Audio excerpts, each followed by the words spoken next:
بسم الله الرحمن الرحيم. أيها الطالبات، نحن في درس جديد اليوم بمناسبة دراساتنا الإملاء.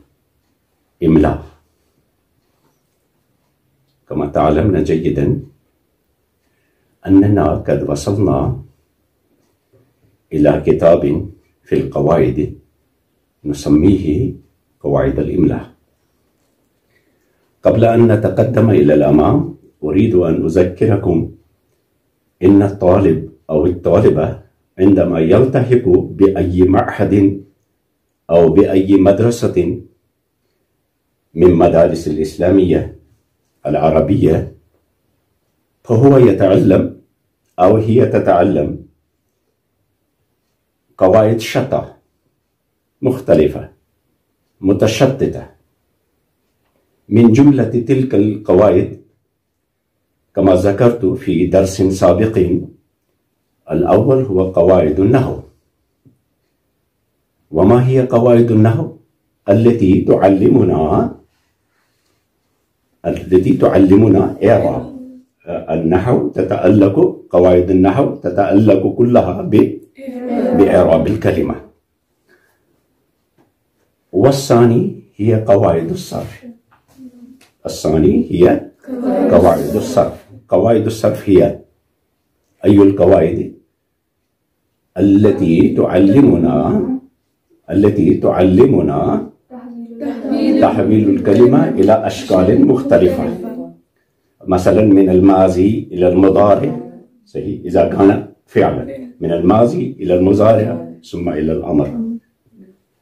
وإذا كان اسما فمن اسم فاعل إلى اسم مفعول أو اسم ظرف أو أي شيء آخر.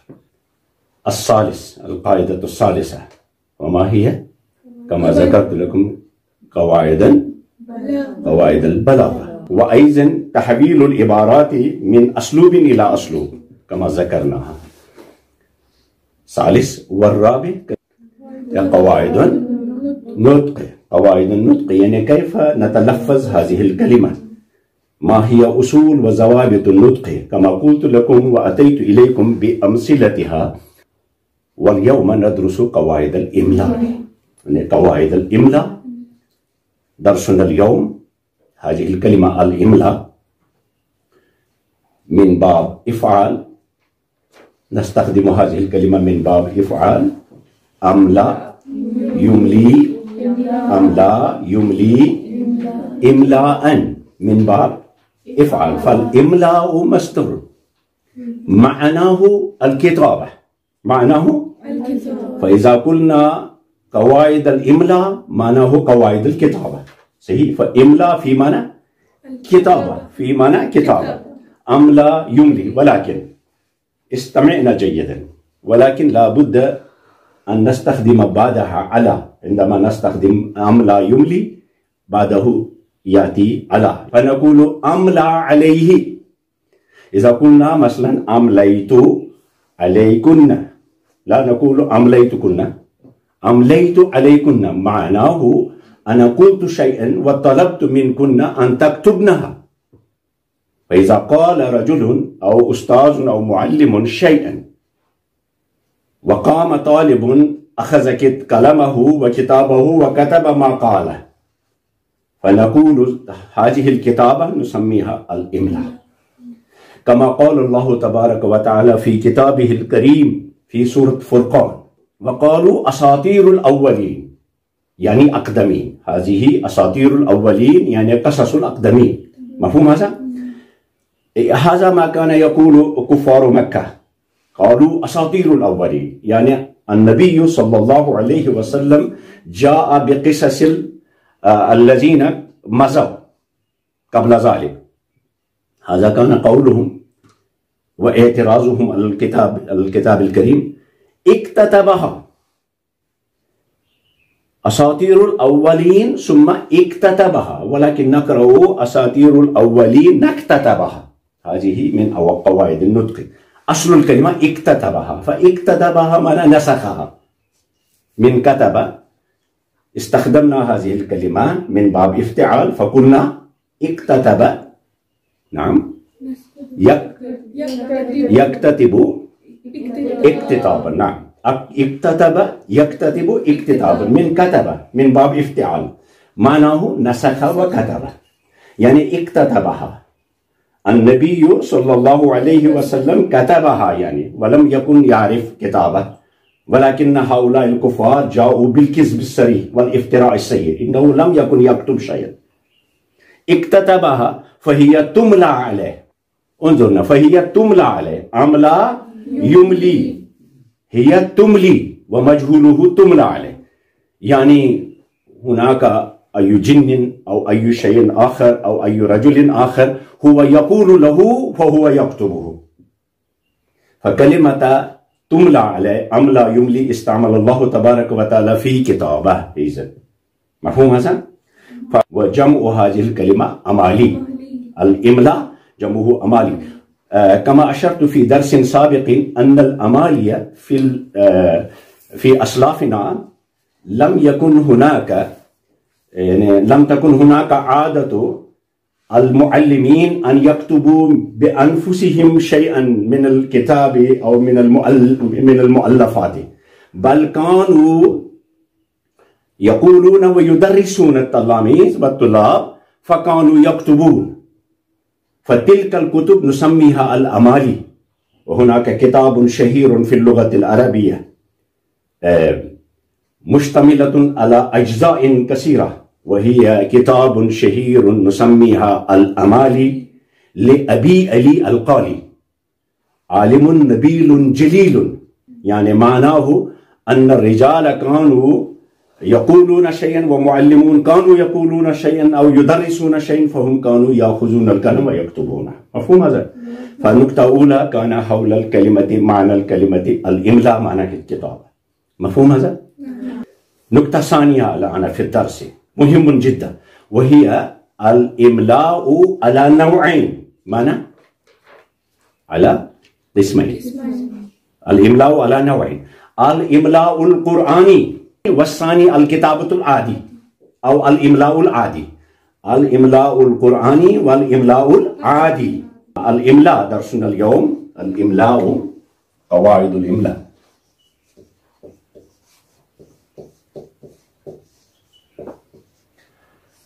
मिन क़वाइदिल इमला क़ब्ल अन नतक़द्दम इलल अमाम ला नस्ततिउ अन नदरुस क़वाइदहा व नस्तौइबहा हत्ता ला नुक़स्सिमहा व नुबय्यिन नौअहा अल अव्वल मिन क़वाइदिल इमला अल अव्वल ला बुद्द अन यरआ अत-तालिब हिय अल किताबतुल कुरआनिया औ अल इमलाउल कुरआनी अल इमलाउल कुरआनी यानी हाज़ल इमला यख्तलिफु मिनल किताबतिल आदी मसलन उन्जुरना कलिमता किताब हुनाका नक्तुबु हाकज़ा फिल कुरानिल करीम इंदमा तक्तुबना आयतन मिनल कुरानिल करीम ला बुद्दा अन तजअलना अन तक्तुबना मिस्ल हाज़ा हुवा किताब अम्मा खड़ा ज़बर औ खड़ा ज़ेर कमा नक़ूल फ़हाज़िही लम तकुन मौजूदा फिल बिदाया वलम तकुन नुकत मौजूद कमा सतदरुसना इंशाअल्लाह फी उसूल तफसीर फ़कतब अस्सहाबा अल कुरान अल करीम मसलन कलिमत किताब कतबुहा कज़ा फ़इंदमा तक्तुब औ तक्तुबना कलिमतन मिनल कुरान अल करीम औ आयतन मिनल कुरान अल करीम ला बुद्दा अन तजअलना रिआयतहा ला तक्तुबना कमा नक्तुबु हाकज़ा मसलन किताब हाज़ा हुवा ख़ता इज़ा कतबता फिल कुरान अल करीम ला बुद्दा अन तजअलना रिआयतहु व कज़ालिका मसलन कलिमत इम्राह अल इम्राह कैफ़ नक्तुबु बेता अल मरबूता नक्तुबु फिल किताबतिल आदिया फिल किताबतिल आदिया अल अरबिया नक्तुबु बेता अल मरबूता औ कलिमत रहमत रहमतुन कैफ़ तक्तुबु बेता अल मरबूता वलाकिन फिल कुरानिल करीम का कतब अस्सहाबा कलिमत इम्राअत हकज़ा इम्राअतुन बिता المبسوطة. فإذا كتبت آية من القرآن الكريم وكتبتها بالتاء المربوطة أنت أخطأت في الكتابة، أنت أخطأت في الإملاء. مفهوم؟ أو رحمة، كلمة الرحمة تجدناها في القرآن الكريم، هذه كتابة عادية، كتب الصحابة كلمة رحمة هكذا: ألا إن رحمة الله قريب، فلا تكتب الرحمة بتاء المربوطة بل تكتبناها بتاء المبسوطة في القرآن الكريم إلا في مكان واحد. هذا كلها سندرسها إن شاء الله في قواعد، في درس مستقل. أنا أشرح لكم كل ما أصول وضوابط، كيف نضيف فيه وكيف نحذف فيه، وما هي قواعد الكتابة القرآنية مستقلة في درس 11 في هذا الكتاب، في كتاب قواعد الإملاء درس 11 مشتمل على قواعد الإملاء القرآني، قواعد الإملاء القرآني درس مستقل. فأما الكتابة العادية العربية فهي الثاني الإملاء، نعم، العادي، الإملاء العادي. هناك أتيت إليكم كتاب مثلا، هناك امرأة، هذا خطأ، نكتبها هكذا نعم، امرأة بتاء مربوطة. وأمثلة إن شاء الله سنعطيها بالاستيعاب إن شاء الله في درس 11. نعم، الإملاء العادي هي نكتب فيه اللغة العربية، أو يكتبها المؤلفون أو الصحفيون أو أي ما كان يكتب باللغة العربية. فلا بد أن تعرفنا النقطة الثالثة فيه. وما هي النقطة الثالثة؟ أن في الإملاء العادي يكون فيه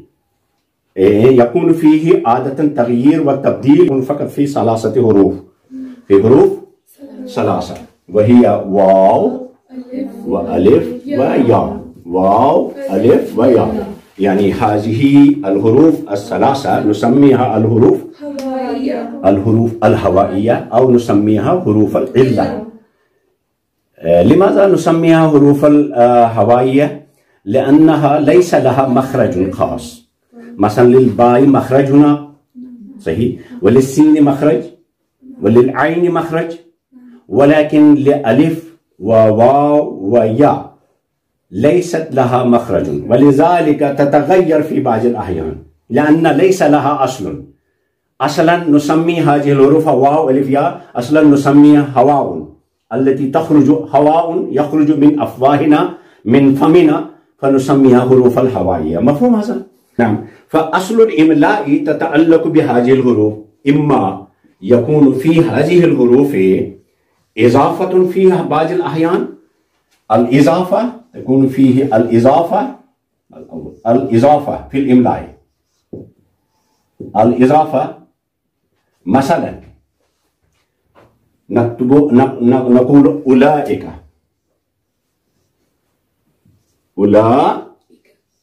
كتبت كلمة أولئك فيه إضافة، نقرأ أولئك ولكن نكتب أولئك فيه إضافة واو، في بعض الأحيان إضافة ألف، في بعض الأحيان في بعض الكلمات إضافة ياء.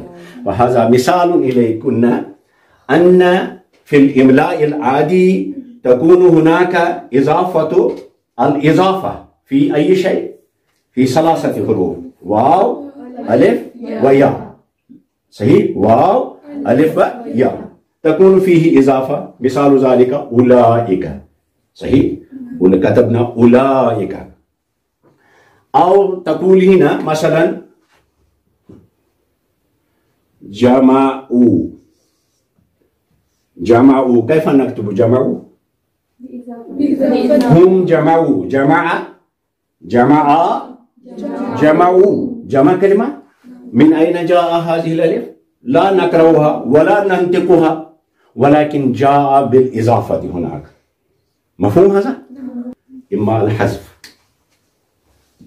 إما الحذف، الحذف. مثلا نقول كلمة ذلك، انظرنا ماذا؟ ذلك هذا أو ذلك، فحذفنا هناك ألف، سيتكون فيه حذف. فلا بد أن يعرف الطالب أين تكون الإضافة وأين تكون الحذف. ففيه حذف، مثلا ذلك، قلنا ذلك. أو تقولين قال يقول، تكون هذه مثلا قاف واو لام أصله، فنقول في الأمر قل، صحيح، حذفنا هناك ألف، ليس كذلك؟ أو يكون فيه التحويل أو التغيير، تحويل أو إبدال، شيء واحد. تغيير، تحويل أو إبدال، شيء واحد. يعني نأتي حرفا بدل حرف. مثال ذلك الإبدال، نسميه هناك الإبدال معنى تغيير، تبديل، صحيح. الإبدال مثلا نقول هناك بكى، كلمة بكى، ماذا نتقنا؟ با، بعد ذلك كاف، ثم نتقنا ألف. بكى، نتقنا بألف، بكى، هكذا بكى هذه، ولكن غيرناها إلى ياء غير منقوطة، صحيح. فلا بد أن يعني مثلا نقول يحيى، على آخرها ننطق ألف ونكتب ياء، فهذا هو التحويل. فيكون هذا التحويل، هذه معظم الأصول والضوابط في الإملاء العربي العادي، هذا هو بناء وأساس. يعني يكون فيه أو إضافة، أو يكون فيه الحذف، أو يكون فيه الإبدال. نعم، هناك قد أضفنا إلى قواعد الإملاء أشياء أخرى، وهي مثلا وضع النكت. في بعض الأحيان نكتب يا بالنكت وبغير النكت. مثلا كتبت هناك بكى، على نهايتها كتبنا يا، ولكن ليس عليها نكتة، ليس نكتتان هناك موجود، ولكن في بعض الأحيان نقول بالنكتة. ففي كتابة تتعلمنا إن شاء الله في أثناء الكتابة وأثناء هذه الدراسات، تتعلمنا أين نضع نكتة تحت يا. فإن يا عندنا منقوط وغير منقوط، صحيح، وكذلك ها منقوط وغير منقوط، صحيح. أين نضع النكت وأين لا نضع النكت؟ متى تضع النكت تحت؟ مثلا كتبت كلمة إلى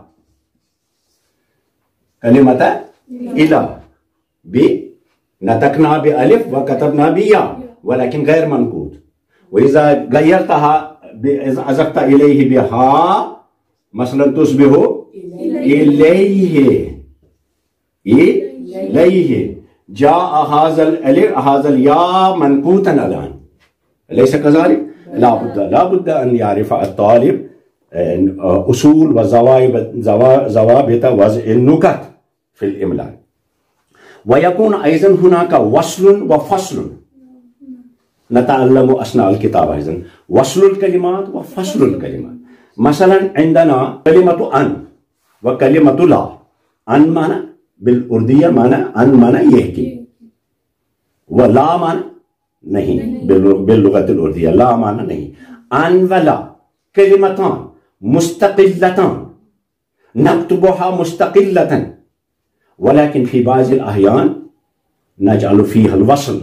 مثلا نقول أن، قلنا أن، ولا نقول أريد. الآن جملة مثال: أريد أن لا يغيب أحد من الدرس، فنكتب أنا إذن أن علاهدة ولا علاهدة، صحيح. ولكن في بعض الأحيان نجعل فيه الوصل. مثلا نقول أشهد أن لا إله، نغير نون لاما ثم ندغم لام لاما، فكتبناها الله بالوصل. أن ولا نقول الله هكذا، الشيء الثالث وهي مهم، وهي قواعد الترقيم. قواعد الترقيم، ترقيم معنى punctuation، ترقيم، قواعد الترقيم. إن للقرآن الكريم وللعربية فضل. انظرنا، إن للقرآن الكريم والعربية فضل، أن اللغة العربية قد تقدمت وأصبحت رائدة في قواعد الترقيم. لم تكن هناك في الدنيا وفي الكون في أي لغة موجودة هذه، ولكن أسلافنا عندما كتبوا القرآن الكريم نسخوها، صحيح، ونسخوا ووضعوا فيها بعض العلامات وهي خاصة للقرآن الكريم. مثلا طاء صغيرة نسميها وقف مطلق، جيم صغيرة نسميها وقف الجائز، صحيح. وأيضا ثلاثة نكت نضعها في عبارة معناه يعني الترخيص، علامة الترخيص، هل هناك تتوقف أو لا. هذه مخصوصة للقرآن الكريم. أما في اللغة العربية العادية ندرسها إن شاء الله في قواعد الكتابة القرآنية. أما في الكتابة العادية فنضع النكت عادة جئنا بها ونقلناها من اللغة الإنجليزية، وهي مثلا وضع النكت. هذه النكتة لم تكن موجودة في العربية، إنما كانت هناك فقط آية، نكتة أو نكتتان، صحيح، أو نكتبها هكذا نسميها في الإنجليزية نسميها فول ستوب، وهناك في اللغة العربية في الإنجليزية نسميها كولن، وهذه نسميها سيمي كولن، وأيضا نسميها هذه علامة التعجب في اللغة العربية نستخدمها. قلنا في اللغة العربية هذه علامة التعجب، صحيح. في اللغة الإنجليزية نسميها exclamation، وهكذا كلها سندرسها إن شاء الله في القواعد الإملائية في قواعد الترقيم، درس مستقل موجود في هذا الكتاب. مفهوم هذا؟ فإلى هذا انتهى درس اليوم. أنا كررت بعض الأشياء للطالبات الجديدة التحقنا بنا اليوم، سندرس إن شاء الله بالاستيعاب من الغد. مع السلامة.